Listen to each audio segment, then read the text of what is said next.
प्रकाश करत आहे. मी आत्ता 6वीची विद्यार्थिनी. माझ्या शाळेचे नाव विशाखा प्राथमिक विद्यालय आहे. माझे नाव तनुष्का प्रफुल्ल सृष्टात. मी इयत्ता 6वी शिकत आहे. माझ्या शाळेचे नाव विशाखा प्राथमिक विद्यालय. आज आम्ही जैविक शेतीविषयी प्रोजेक्ट बनवलेला आहे. आजच्या काळात रासायनिक खते व कीटकनाशकांचा अतिवापर केल्यामुळे मातीची सुपीकता कमी होते, मानसिक आरोग्यावर परिणाम होतो. जैविक शेतीचे फायदे: मातीची सुपीकता टिकून राहते, पिकांची गुणवत्ता चांगली असते, पाण्याचा योग्य वापर होतो, आरोग्यास सुरक्षित अन्न मिळते, पर्यावरणावर परिणाम कमी होतो.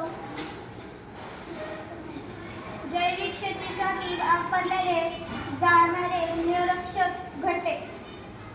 आम्ही जैविक शेतीवर शेत बनवलेले आहे. इथं बैल चारा खातात आणि इथं शेण आहे आणि आम्ही कंपोस्ट बनवलेला आहे. नमस्ते.